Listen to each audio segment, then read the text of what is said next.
112 पर कम से कम 22 बार हमने फ़ोन किया सिमरी बख्तियारपुर स्टेशन से। हमारी पूरी पार्टी लोक जनशक्ति पार्टी पूरी जैसे इनके साथ है।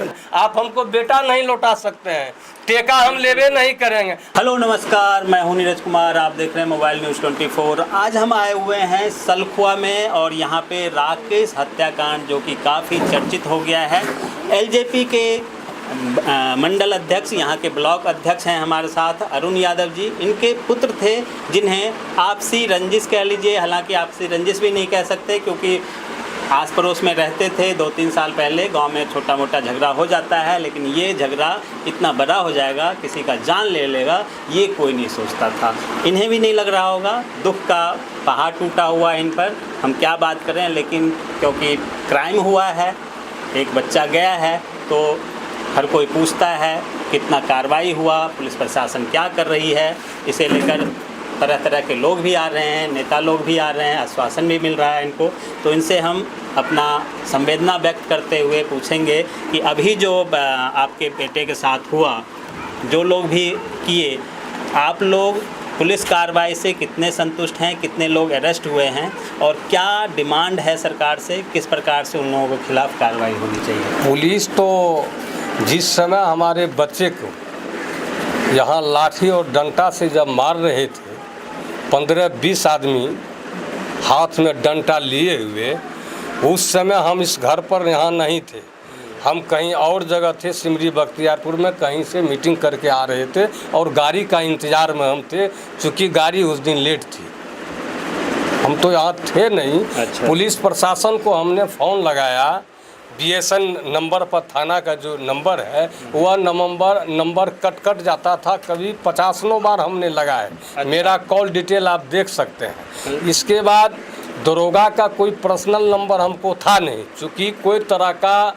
बैठक होती है, शांति समिति की बैठक होती है या प्रखंड स्तर का जब थाना में बैठक होता है तो हम लोग को बुलाया जाता है, तो उसी समय थाना अफसर को यह बोलना चाहिए कि सब आदमी भाई मेरा पर्सनल नंबर जिसको है ठीक है, जिसका नहीं आप लोग ले लें। और 112 वगैरह भी मैं बता रहा हूँ सारी बात आपको। 112 पर कम से कम 22 बार हमने फ़ोन किया सिमरी बख्तियारपुर स्टेशन से। अच्छा। मोबाइल के लोकेशन से मिल जाएगा हम कहाँ से बात कर रहे हैं। तो उन्होंने 112 पर लगाए तो कभी बताता था 8 दाबिए, कभी बताता था 12 दाबिए।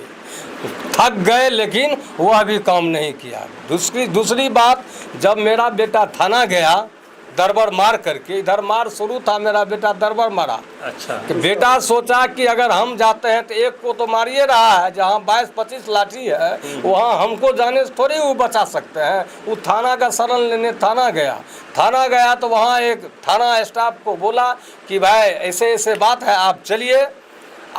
तो वह बोला कि मादरचोद यहाँ से भागता है कि नहीं भागता है, थाना वाला बोला। और मेरा बच्चा वहाँ से भागते भागते बाइक से चला गया, वो आपको मट्ठा मोड़ के रोड पर, वहाँ एम्बुलेंस लगा हुआ था 112। उनको बोला कि भाई आप मेरा भाई को मार दिया है, लाश ले जाने वाला कोई नहीं है, हॉस्पिटल भी जाने वाला नहीं है। तब वो एम्बुलेंस यहाँ आया तो उस लाश को उठाने वाला यहाँ आदमी मौजूद नहीं था।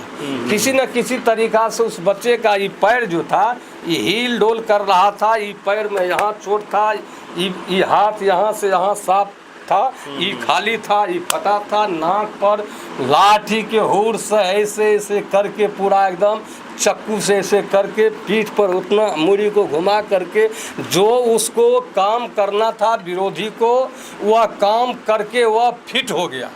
फिट होने के बाद तब हम फिर बख्तियारपुर से कोनो न कोनो लोकेशन से हम जब थाना पहुँचे, थाना में वहाँ वीडियो कैमरा लगा हुआ है। हम वहाँ गए, हम बोले क्या साहब मेरे बच्चे को मार रहा है, आप लोग यहाँ ताक रहे थे। गाड़ी गया लेके गया, देखने के लिए गया। वहाँ से फिर हम हॉस्पिटल आए, बच्चे की निकट देखे, बच्चा को देखे तो वो पोजीशन हमारी जो बता रही थी कि भगवान भरोसे है मेरा बच्चा नहीं बच पाएगा, क्योंकि इतना लाठी था कि गिनने का कोई ज़रूरी नहीं है। बिल्कुल। वहाँ से हम लोग के साथ जिस प्रकार से बता रहे हैं, जैसे मारा गया, मतलब मानवता को तार तार करने वाली क्रूरता कह सकते हैं। जंगली लोग हजारों साल पहले भी ऐसे नहीं मारते होंगे, ठीक है, लड़ाई झगड़ा होता है, आपस में मारपीट होता है, लेकिन इस तरह से मारे कि जान चला जाए। और इस क्रूरता के बाद सबसे हैरानी की बात यह है कि थाना लोग गए, उन्हें भगा दिया गया, यहाँ कोई आए नहीं थाना वाले। यहाँ से जब थाना ले जाया गया तो वहाँ भी संवेदनहीनता देखने को मिली है। और जिस प्रकार से ये बता रहे हैं, आगे क्या कुछ आगे सर है, इसके बाद बच्चे को हम एम्बुलेंस में बैठाए। हमारी पत्नी भी बुरी तरह से अभी भी जख्मी है, वो अभी सदर हॉस्पिटल में भर्ती था। बच्चे के लाश को जलाने में बिना माँ का बच्चा कैसे जलता, उस आंसू को नहीं देख सकते तो उसको वहीं रखने का पोजीशन था, लेकिन उसको आना पड़ा। अभी मेरे साथ अंगना में बैठी हुई है। जब वहाँ एम्बुलेंस से हम बच्चे को लेके गए तो बच्चा बरियाही बाज़ार से कुछ दूर काहरा कुटी से 500 मीटर की पश्चिम साइड आते आते बच्चा दम तोड़ दिया। हम लोग हॉस्पिटल गए और हमारे लोजपा आर के जिला अध्यक्ष महेंद्र शर्मा जी को हमने पहले बख्तियारपुर से गाड़ी हमारी खुली तो उनको हम फ़ोन किए तो लोजपा अध्यक्ष अपने सारी टीम के साथ हॉस्पिटल में मौजूद थे। उन्होंने हम लोग पहुँचे तो फिर बच्चे को ले गए डॉक्टर से, डॉक्टर ने उसको मृत घोषित कर दिया। कहा, हम लोग बोले जब मृत घोषित हो गया तो और हमारी वाइफ भी इसी कंडीशन में है, भगवान कृपा से क्या होगा नहीं होगा ये हम आपको नहीं बता सकते हैं। तो इस लाश को कम से कम आप लोग ठिकाना लगा दीजिए ताकि हमारी वाइफ को यह पता नहीं चले कि उसका बेटा दुनिया से चला गया। तो फिर इसको लाश को ठिकाना लगाया। मेरा आर के लोजपा अध्यक्ष जो है महेंद्र शर्मा तुरंत एसपी साहब से बात किए, डीएसपी साहब से बात किए, सारे पुलिस पदाधिकारी इनका रिस्पॉन्स लिया। उन्होंने सदर अस्पताल भी आया, हम लोग से भी कुछ बाइक लिए, कुछ समाचार लिए। इसके बाद सिमरी बख्तियारपुर में डीएसपी साहब से बात किए और जब वहाँ से बात जब किए तब ये लोग अपना कार्रवाई तेवर करने का काम शुरू किया और कोपरिया में जाकर के 2 अभियुक्त को गिरफ्तार किया है। हम प्रशासन को गिरफ्तार करने के लिए बहुत बहुत बधाई देते हैं। और लास्ट 11 आदमी जो बचे हुए हैं, हम प्रशासन से आग्रह करते हैं उसको 1-2 दिन में आप गिरफ्तार कर लीजिए। आपका हर जगह थाना है, ब्लॉक है, सब कुछ है, आपका हर जगह आदमी सेट है। जहाँ का आदमी है उस थाना से कांटेक्ट में रहिए, उस वार्ड के लोग से, चौकीदार से पता लगाइए, उस आदमी को अभी आप गिरफ्तार कीजिए।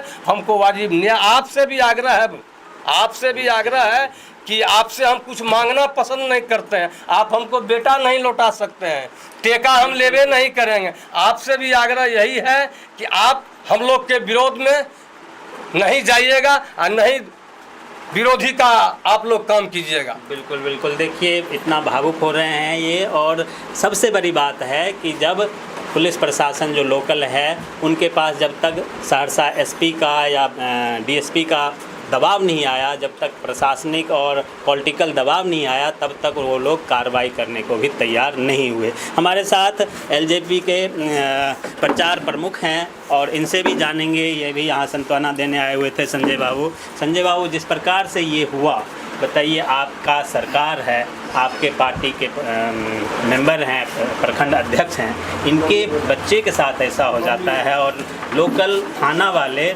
मतलब कुछ करते नहीं हैं जब तक कि ऊपर से कोई आदेश नहीं आता है। क्या आप समझते हैं क्या होना चाहिए? ऐसे थाना अध्यक्ष को इस्तीफा दे के कहीं और क्यों नहीं भिजवा देते हैं?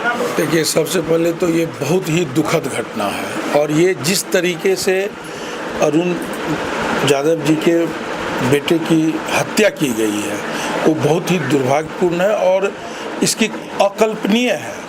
जब मैंने इनसे जाना कि जिस प्रकार से ये घटना हुई है ये बहुत ही दुखद है। हमारी पूरी पार्टी, लोक जनशक्ति पार्टी पूरी जैसे इनके साथ है। जब से हम लोगों को पता चला है रात की 1:30-2 बजे से हम लोग इनके कांटेक्ट में हैं और कल हमारे सांसद भी आए हुए थे, हमारे प्रदेश अध्यक्ष राजू तिवारी जी भी इनसे बात किए हैं, हमारे राष्ट्रीय अध्यक्ष भी आएंगे और जो भी उचित कार्रवाई हो और जो भी दोषी है, हमारे राष्ट्रीय अध्यक्ष और सब कोई, हम भी यही कहते हैं कि जो भी दोषी है उसको जैसे पूरे की गिरफ्तारी होनी चाहिए और प्रशासन जो है सो इसमें काम करेगा। अब लोकल स्तर पे थाना में क्या हुआ ये बता रहे हैं कि थाना जो है सो पक्षपातपूर्ण किया है, क्योंकि इनका बेटा चला गया है, कार्रवाई होगी, अपराधी पकड़े जाएंगे। यहाँ तक चलिए ठीक है, इन्हें पकड़े जाएंगे अपराधी, ठीक है, इन्हें मान लीजिए न्याय मिल गया, लेकिन आसपास के क्षेत्र में और भी ऐसी पुनरावृत्ति हो सकती है। ऐसे थाना के खिलाफ भी कार्रवाई होनी चाहिए। आप लोग ऐसे सभी लोगों के खिलाफ जो देखिए, एक होता है डायरेक्ट इन्वॉल्वमेंट, एक होता है इनडायरेक्ट इन्वॉल्वमेंट। तो जो भी डायरेक्ट और इनडायरेक्ट इन्वॉल्वमेंट इस घटना में है, उन सभी को जो है सो सज़ा मिलनी चाहिए।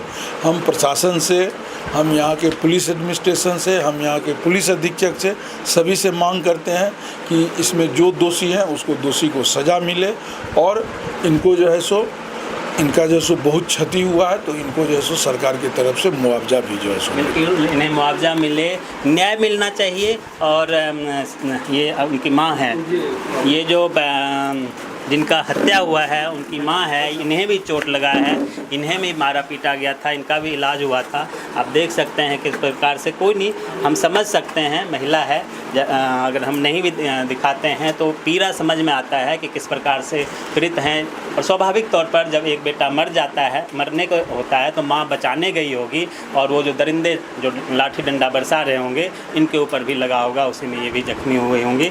किस प्रकार से अभी जो आपके साथ हुए, ये तो थे नहीं, कैसे आप मतलब आपको कैसे चोट लगा, बचाने गई? बेटा बपराइत कट के काटलकै ने, दौड़ के हमरा कहलकै, दौड़ के गेलिए बेटा खातिर में, हमरा बेटा लग नहीं जा देलकै, धड़ाक धड़ाक लाठी डांग हमरा घींच के उठन बिछा के दिया लगलै। जो घींच के लाठी डांग दिया लगलै, खूब दे देलकै, तब नाला टेबलकै, एना के जे बचलै कि मरलै, एना टेबलकै ने, हमे कुछ डांग दे लेलिए, तब जा कहलकै मरि गेलै, आप छोड़ दो, आप डांग नहीं दिए। तो ये देखिए संवेदनहीनता कि एक माँ अपने बेटे को बचाने के लिए जा रही थी तो जाने नहीं दिया गया, बीच में रोक के इनके साथ मार पिटाई हुई, डंडे से मारा पिटा गया, और ये बेहोशी का इन्होंने थोड़ा सा अपना संयम दिखाया, बेहोशी का नाटक किया, तब जाके ये बच पाई हैं। इनका इलाज हुआ होगा, डॉक्टर के पास गए होंगे।